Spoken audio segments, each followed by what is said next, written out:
शिवाय गुरवे नमः। शिवाय गुरवे नमः। शिवाय गुरवे नमः। शिवाय गुरवे नमः। शिवाय गुरवे नमः। కరుణారస సాగరం. తర్వాత కళావతి. కళావతి నివృత్తి, ప్రతిష్ట, విద్య, శాంతి, శాంత్యతీత కళలున్నాయి. బ్రహ్మకళ, చంద్రకళ, సాదా కళ ఇవన్నీ కూడా ఉపాసనకి ఈ యొక్క శ్రీచక్రంలో ఉన్నప్పుడు ఆ ఉపాసనలో ఇవి ఉంటాయి. ఈ యొక్క వాటి రూపమే అమ్మ. కళల రూపం. కళలు అంటే మళ్ళీ ఈ కళలు కాదు కదా, ఆ ఒక్క ఉపాసన. కాబట్టి అమ్మ కళావతి అని పిలుస్తారు. ఎన్నో రకాల కళలు ఉన్నాయి. అగ్ని, సూర్య, ఇట్లా ఏదేదో ఉంటాయి చాలా. కాబట్టి సకల విద్యా కళలు ఆ అమ్మ. ఇవన్నీ కూడా ఈ కళలు అవి చెప్పాను కదా, శ్రీచక్ర ఉపాసకులు తెలుస్తాయి. వారికి అవసరమైనవే తప్ప మనకు అక్కర్లేదు. షోడశ ఇవన్నీ కూడా రకరకాల పంచదశి, షోడశి ఇవన్నీ కూడా మంత్రాలు ఉన్నాయి. ఒక్కొక్క యోగినులు వీళ్ళందరూ చాలా మంది ఉన్నారు. వారి యొక్క ఉపాసన విధానం కూడా తేడాలు ఉంటాయి. కాబట్టి అమ్మ కళావతి. కళాలాప, పరమేశ్వరి యొక్క ఆలాపనయే ఆ యొక్క కళ. ఆ కళ అంటే ఇక్కడ మళ్ళీ మీరు కనలేదు, ఉపాసించే విధానం. ఉపాసన ఉపాసన వేరు, అది ధ్యాన ధాతృ జయ రూపాల్లాగా ఇది వేరు అది వేరు అనడానికి లేదు. కాబట్టి ఆ యొక్క విధి విధానమే అమ్మ. ఆలాపనే భారతీయ విజ్ఞాన ఘన రూపముకు వేదము సర్వాధికం. అందులో అన్నీ వివరించబడ్డాయి. ఇట్టి కల పరమేశ్వరి ముఖ నిర్గతము క్షమత. కాబట్టి ఈ యొక్క సర్వము కూడా అంటే వేదం ఎక్కడి నుంచి వచ్చింది? అమ్మ దగ్గరనే. ముఖము అంటే పెదవులని కూడా అర్థం, అంటే నోరు అని అర్థం.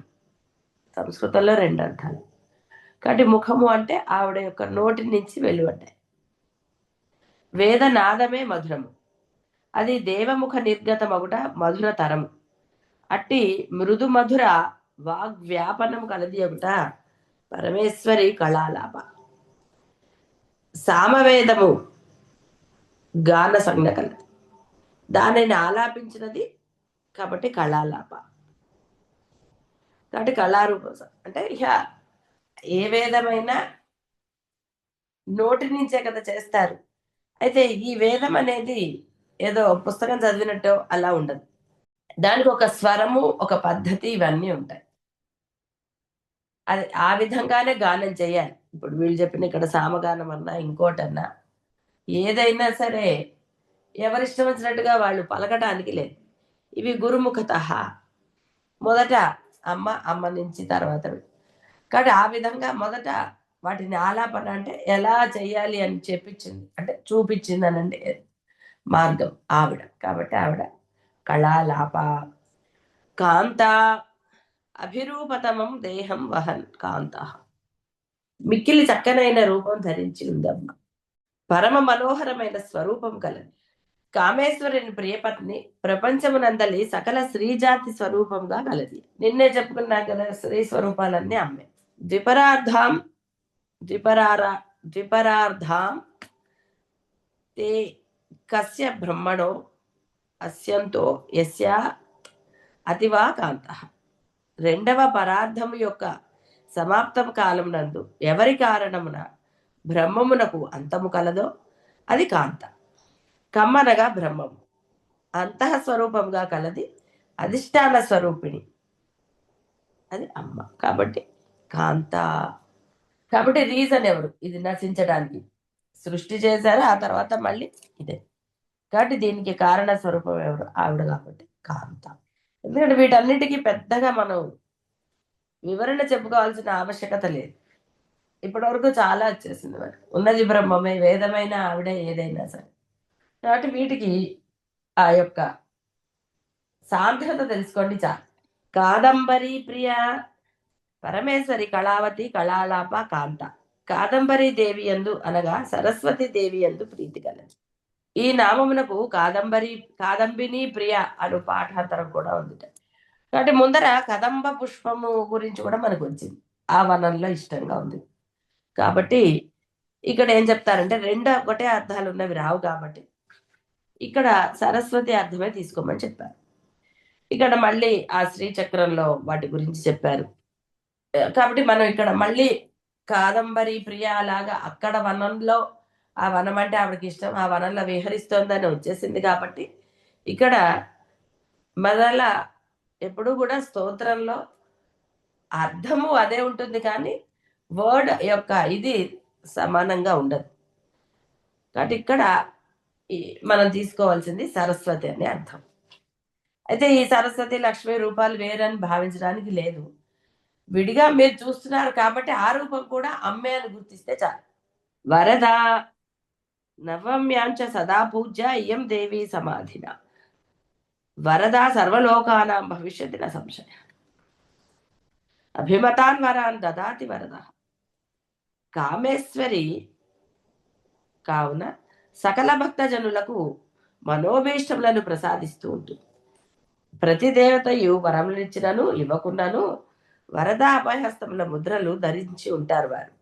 పరమేశ్వరి మాత్రం అటువంటి ముద్రలను ప్రదర్శించదు.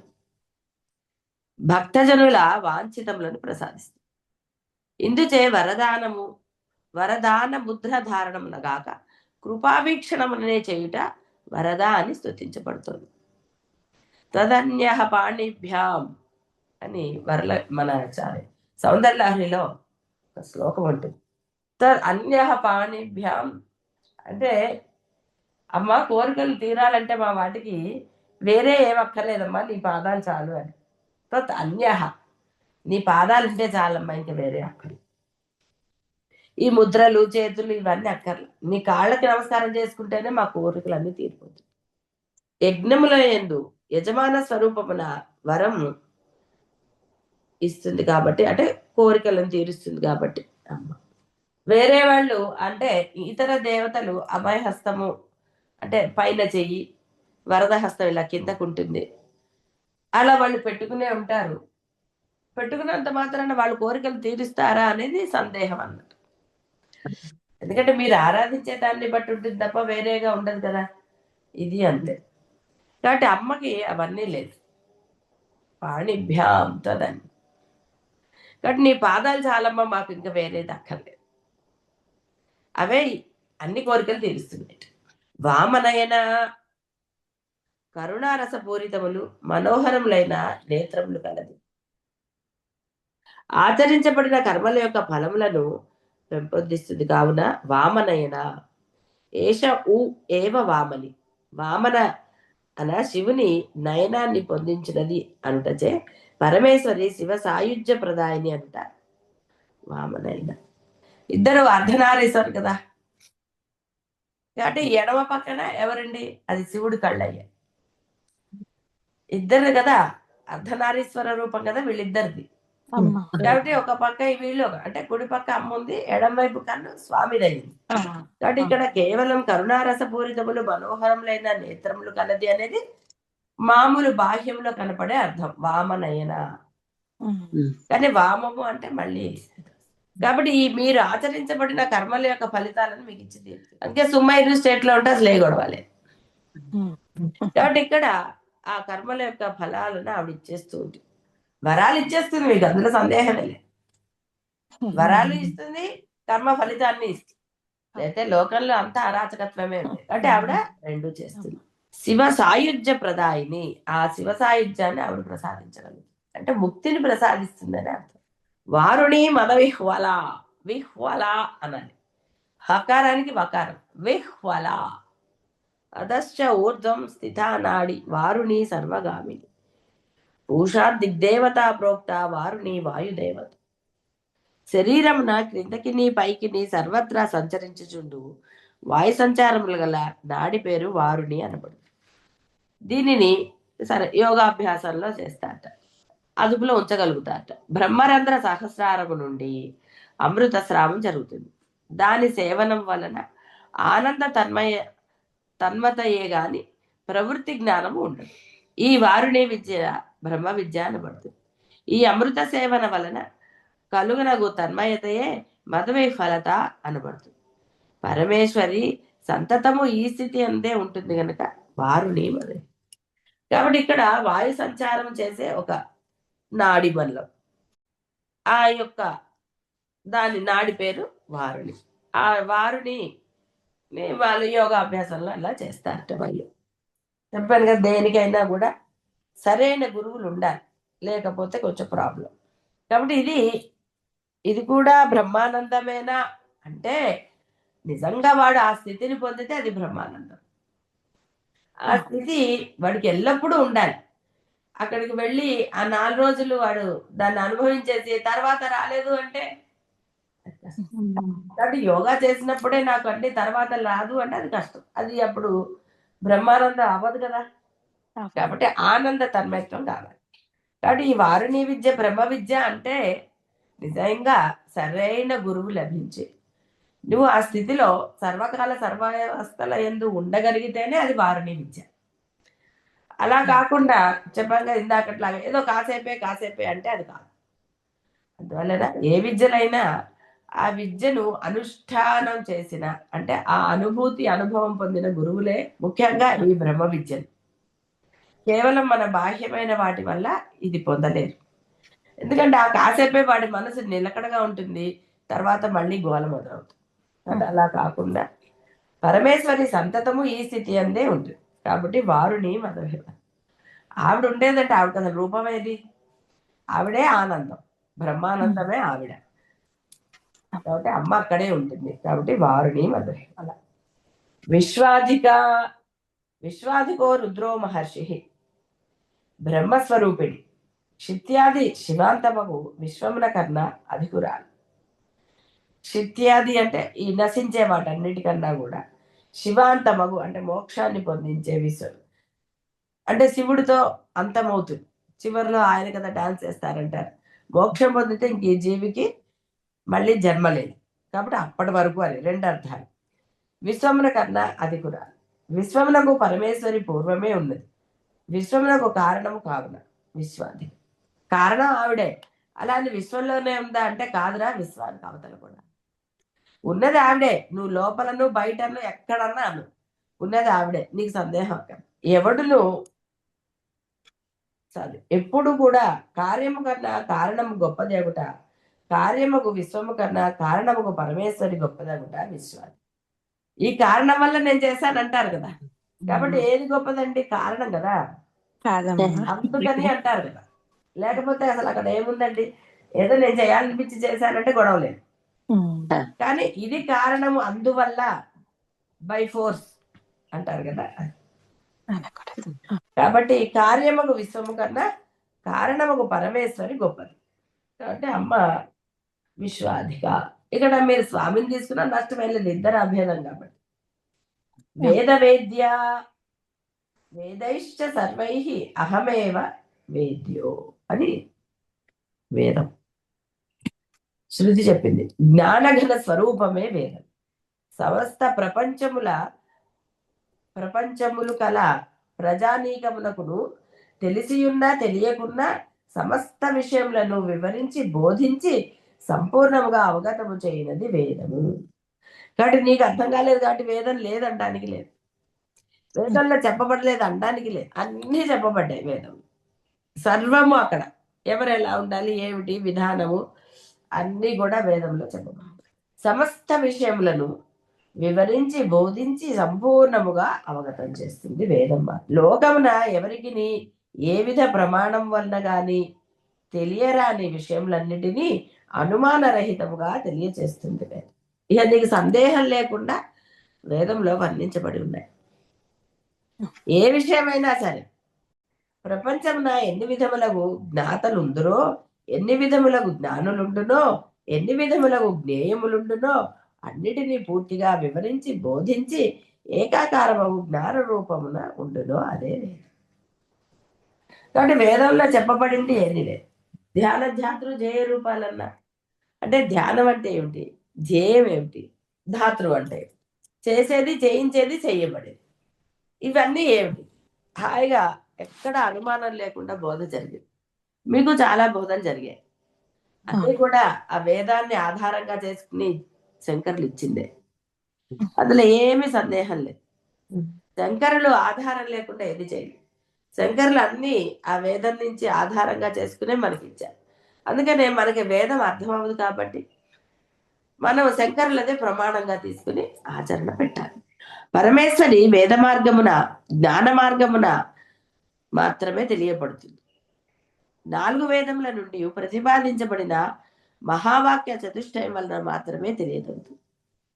అహం బ్రహ్మాస్మి, ప్రజ్ఞానం బ్రహ్మ, ఇవి ఉన్నాయి కదా. తెలుసా 4 వాక్యాలే? తెలీదా? తెలుసమ్మా. తెలిసిన డైలాగులు కూడా ఇట్లా చెప్పాలి కదా. అహం బ్రహ్మాస్మి, ప్రజ్ఞానం బ్రహ్మ, అయమాత్మ బ్రహ్మ,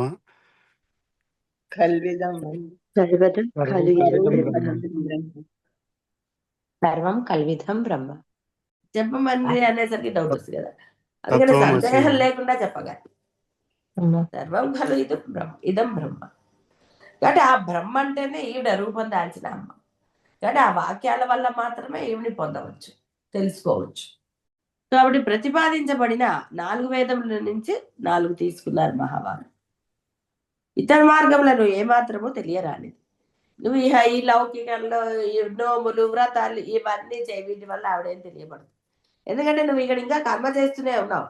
సుమ్మైరు స్టేట్లోనే ఆవిడ తెలుస్తుంది.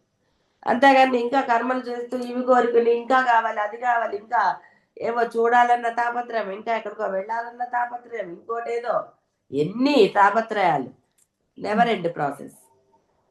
వాటి వల్ల ఆవిడ తెలియబడదు. కేవలం జ్ఞాన మార్గంలో మాత్రమే తెలియబడుతుంది. పరమేశ్వరి చింతామణి గృహమున నివసిస్తుంది. ఈ గృహమునకు 4 దిశలందును 4 ద్వారాలున్నాయి. రుచాం ప్రాచీనం, దక్షిణాం ఆహుర్య జుషాం, అపరాం క్షమ్యతాం. ఇవి కొన్ని ప్రింటింగ్ మిస్టేక్స్ వచ్చాయి. అధర్వణాం అంటే ఈవిడకి 4 ద్వారాలు, 4 వేదములు అని చెప్పారు. వేదములు 4 ఆవిడ యొక్క ద్వారాల నుంచి 4 వేదాలు బయటికి వచ్చాయని అర్థం. తూర్పు వైపు ఉన్నది ఒకటి, దక్షిణంలో ఉన్నది ఒకటి, ఈ సామ్నం అనేది ఇంకొక డోర్లోంచి. తూర్పు ద్వారం ఋగ్వేదము, దక్షిణ ద్వారం యజుర్వేదము, పశ్చిమ ద్వారం అధర్వణం, ఉత్తర ద్వారము సామవేదానికి. అవి ఒక మనకి చెప్పాలి కదా ఇదండి అని. అందుకని అవి కావలి ఉన్నాయి అంటే అర్థము అవే ఆ ద్వారాలే. అమ్మ నుంచి నిర్గతమయ్యాయి 4 ద్వారాల్లోంచి 4 వేదాలు. కాబట్టి 4 ద్వారాల్లోంచి ఏ ద్వారంలోంచి వచ్చినా అమ్మను నువ్వు పొందవచ్చు. ఎట్లా ఏ ద్వారాల్లోంచి లోపలికి వెళ్ళినా నువ్వు ఆవిడ పొందుతావు కదా. ఇంట్లో ఉన్న వాళ్ళు కనపడతారు.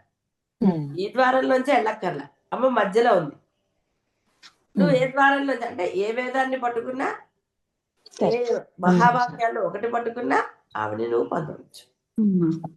కాబట్టి ఇంకా వేరేవి లేవు మార్గాలు. ఇంకా వేరే మార్గాలు అక్కడ ఎక్కడున్నాయండి? లేవు. ఉన్నవే 4 మార్గాలు. ఆ 4 మార్గాల్లోనే నువ్వు ప్రయాణించి తీరా. కాబట్టి ఈ శుద్ధ విద్యాది మంత్రాలన్నీ ఈ ద్వారములకు కావలి ఉన్నట్లు చెప్పబడుతుంది. పరమేశ్వరిని చూడగోరువారు ఈ మార్గములన్నీ చూడు. మార్గాంతరం లేదు కావున పరమేశ్వరి వేదవేచ. వేదంలో కొన్ని మంత్రాలు, అనుష్ఠానాలు చెప్పబడ్డాయి. నువ్వు విధి విధానంగా ఆ విధంగా ఆచరించినప్పుడు మాత్రమే అమ్మను నువ్వు పొందడం. నీ ఇష్టం వచ్చినట్టుగా చేయడానికి లేదు అని చెప్పటం. రాత్రికాలమున పక్షి జాతికి భూమి అంతయు అగ్నిగోళం వల్లే కనిపిస్తుంట. అందుకని రాత్రి అందు అవి భూమిపై వాలవుట. ఈ విషయము ఏ ప్రమాణం వలన తెలియబడినది కాదు. 14 లోకాలు ఉన్నాయని జనప్రతీతియే గాని ఎవరునూ ఏ ప్రమాణంను ఈ విషయం నిరూపించలేరు. వాళ్ళకి కనపడవు కదా, ఎలా నిరూపిస్తారు? ఎక్కడ చదివామంటారు 14 లోకాలు ఉన్నాయంటారు. స్వర్గం నరకం కూడా ఎక్కడండి మీరు నిరూపించగలరా? ఓసారి వెళ్ళొస్తారా? కుదరదు. దీనిని మనకు వేదమాత వీని ఉనికిని, వీని అందులో జీవకోటి విషయమును విశదముగా తెలియవచ్చింది. ప్రపంచమునందలి జీవకోటి అంతయు ఏదియో ఒక ఆహారమును ఏదో విధానమున సేకరించి ఆ క్షుత్ నివారణ ఉనరించుకుంటా. వాటిని ఛేదించి బాధించి భుజించుటచే కలుగల దోషాన్ని తెలుసు. ఈ విషయాన్ని మనకి బోధించి తద్దోష నివారణమునకై మనము చేయనగు సాధన ఉపాయాలను బోధిస్తుంది వేదం. కాబట్టి ఏది పడితే అది తినకూడదు అనే విషయాలు కూడా వేదంలో చెప్పబడ్డాయి. పాపం పక్షులకు ఏం తెలుసండి దోష నివారణలు అవన్నీ. దానికి ఏ ఆహారం ఒక్కొక్క దానికి ఒకటి ఉంది, అది తింటుంది. వాటికి నివారణ, దోష నివారణ చేసుకోవటం వాడికి చేతగా. కానీ ఈ జీవుడు అనేవాడికి వాడు ఆ వేదంలో చెప్పబడ్డవి విని అర్థం చేసుకుని చదివో లేదా గురుముఖత విని వాడు ఏవి తినచ్చు ఏవి తినకూడదు అన్నది తెలుసుకుని ఒకవేళ ఏదన్నా జరిగితే దాని దోష నివారణ కూడా వాడు చేసుకోగలుగుతాడు. కాబట్టి ఆ సాధన ఉపాయాలన్నీ ఇక్కడ చెప్పబడ్డాయి. వింధ్యాచల నివాసిని, వింధ్యాచల నివాసిని వైవస్వత మన్వంతరమున పరమపదమున దేశోపద్రవ కారకులైన దేశోద్రవ అంటే శుంభ నిశుంభులను నందగోపకులమున యశోదా గర్భమున పుట్టి సంహరించినట్టి నందగోపాత్మజయే వింధ్యవాసిని. కాబట్టి వైవస్వత మన్వంతరంలో ఈ శుంభ నిశుంభులను నందగోపకులమున యశోదా గర్భంలో కృష్ణుడిగా పుట్టాడు కదా, ఈ నందగోపాత్మజయే వింధ్యవాసిని అని ఒక కథ ఉందన్నమాట. ఎవరో కాదు, ఆవిడే అని స్త్రీ రూపం. త్రికూటే చ తథా ఆసీత వింధ్యేయ వింధ్యవాసిని. ఆ త్రికూటంలో ఈవిడే విహరిస్తూ ఉంటుంది. సీత అని పిలుస్తాట. వింధ్య పర్వతం విహరించినది వింధ్యవాసిని అని తెలియదు. అంటే ఒక నామానికనండి ఒక దానికి కొన్ని పాఠాంతరాలు ఉంటాయి. పురాణాలన్నీ పట్టనండి కాలానుగుణంగా కొన్ని ఉంటాయి.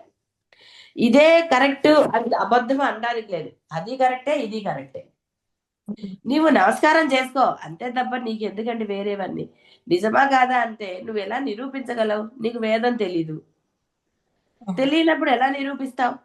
కాబట్టి మళ్ళీ రమణ మహర్షిలా హాయిగా సుమ్మయిరులాగా ప్రశాంతంగా పెట్టుకుని ఆ అమ్మని నమస్కారం చేసుకో. పర్వాలే, కృష్ణుడు అనుకున్నా ఆ మాయ పుట్టింది అనుకున్నారు కదా, అలా అనుకున్నా యశోదా గర్భ సంభవ అన్నారు ఇక్కడ. ఇప్పుడు యశోదా గర్భ సంభవ అంటే మరి అక్కడ మనకి స్త్రీ రూపం ఉందా అనేది డౌట్. కాబట్టి మనకి తెలియనివి ఎన్నో ఉన్నాయి.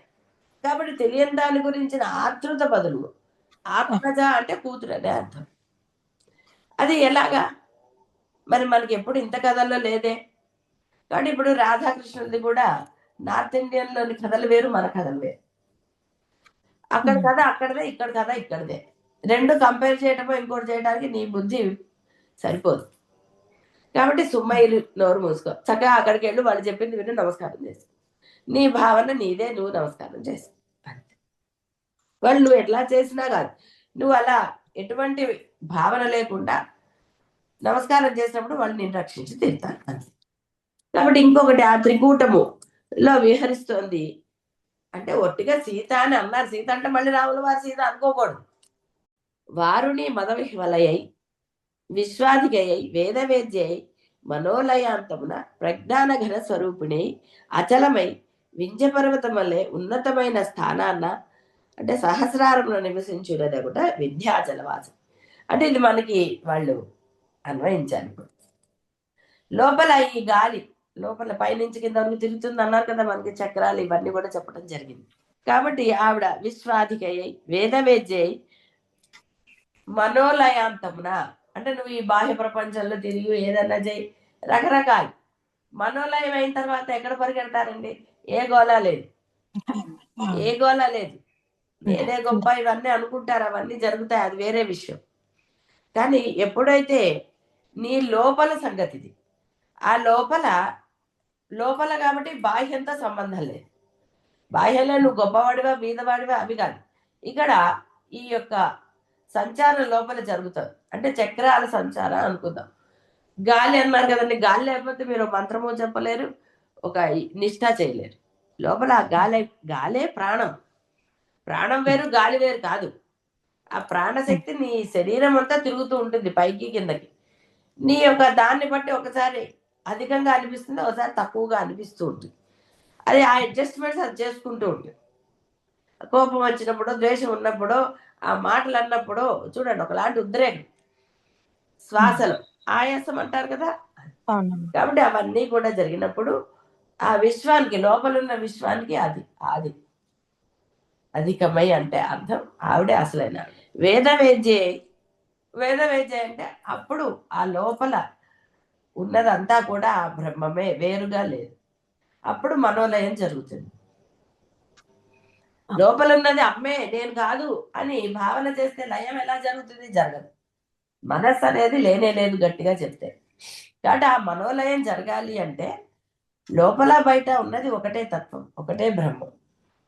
ఆ వేద్యై, వేదంలో తెలియబడింది. దానిని నువ్వు బోధల ద్వారా విని అవగాహన చేసుకుని ఆచరణలో పెడితే మనోలయం జరుగుతుంది. ఎప్పుడైతే మనోలయం జరిగిపోయిందో ప్రజ్ఞాన ఘన స్వరూపిణి అచలమై వింజ పర్వతం వలె ఇక కదలక మెదలక అందులోనే ఉంటావు స్థిరంగా. ఇక్కడ జడము అని కాదు అర్థం. ఇక నీవు ఈ అనవసరమైన లంపటాల్లోకి రావు. అన్ని జరుగుతాయి, వ్యవహారాలు ఉంటూనే ఉంటాయి. కానీ ఏ వ్యవహారం నిన్నట్టుకో. ఇప్పుడు ఏమి తాపత్రయాలు లేవు. ఇది చెయ్యాలి, అది చేయాలి, ఇంకోటి ఏదో చూడాలి, లేకపోతే ఏదో చెయ్యాలి, హడావిడి, కంగారు, అన్ని అలా జరిగిపోతుంది. అన్ని చేస్తారు. మీ అంటే ఆ యొక్క గృహస్థాశ్రమానికి అనంటే మీరున్న ఏ ఆశ్రమం అయితే అది అన్నీ జరుగుతాయి. కానీ ఎక్కడా కూడా మనస్సులో అలజడి ఉండదు. ఎందుకంటే లయించిపోయి అది ఘనీభూతం అయిపోయింది, కరగట్ల. అంటే ఆ ఆనంద ఘనస్థితి అన్నారు. అందుకే బ్రహ్మానందాన్ని ఘనస్థితి అన్నారు. కరిగిపోయే ఘనం కాదు, అది ఎప్పటికీ అంతే. ఎన్నో ఉన్నాయి, ఆటిపోట్లు వస్తున్నాయి అన్ని. కానీ ఇక్కడ చక్కగా ఏమాత్రం కదలికలు లేకుండా అచలమై అని అన్నది. ఒక పర్వతము ఎన్ని ఆటిపోట్లు ఎదురైనా అది కదలదు, అలాగే ఉంటుంది. ఇది అదే చెప్తున్నారు. కాబట్టి అప్పుడు అచలమై ఉన్నతమైన స్థానమున సహస్రారమున నివసిస్తుంది. అదే వింధ్యాచల వాచం. సహస్రారంలో నివసిస్తుంది అంటే అర్థం ఈ చక్రాలన్నిటికీ అతీతమైంది. ఇప్పుడు చక్రాలతో కానీ లోపల కానీ బయట కానీ ఇంకోటి ఉందని అర్థం ఉందా? లేదు. అంతా అదే బ్రహ్మమే, బ్రహ్మ పదార్థమే. కాబట్టి ఇది వచ్చింది, అది పోయింది, ఇంకోటి ఏదో అయ్యో ఎలాగా అలాగా అసలు ఇంకేమీ లేవండి. వస్తాయి, వస్తే వచ్చాయి, లేకపోతే రాదు. కాబట్టి అచలమై ఒక పర్వతం ఎలా ఉంటుంది అలా. కాబట్టి సహస్రారానికి వచ్చేసరికి ఇంకా మళ్ళీ కిందకి దిగే పని లేదు. ఆ లోపలిదంతా వచ్చేసింది సహస్రారం, బయటకి లోపలికి సంధానం. కాబట్టి అక్కడ అటు ఇటు పరుగులెత్తేది లేదు. లోపల దాచుకున్నాను మనసులో ఏవో ఉన్నాయండి అనడానికి లేదు. ఉంటే ఉండవచ్చు కాక, దానివల్ల నీలో ఎటువంటి అలజడి ఉండదు. అదే చెప్పారు ఇక్కడ.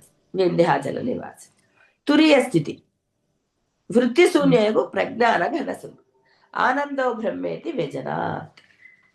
కాబట్టి ఆనందమే బ్రహ్మం, ఇంకా వేరే ఏమీ లేదు. తురీయ స్థితి, అసలైన స్థితి. ఇక వేరే దాటడానికే లేదు. ఎందుకంటే ఇక్కడ ఒక శరీరాన్ని ప్రమాణంగా ఇచ్చాను. ఈ శరీరంలో ఈ చక్రాలను దాటుకుంటే ఇక్కడ సహస్రారానికి రారా. ఆ సహస్రారమే అసలైన ఘన రూపం. కాబట్టి తప్పకుండా నీకు ఇది పొందుతావు అని మనకి ఉన్నాయి. అది ఇంట్రెస్ట్ ఉన్న వాళ్ళకి అది చెప్పుకుంటే అలా.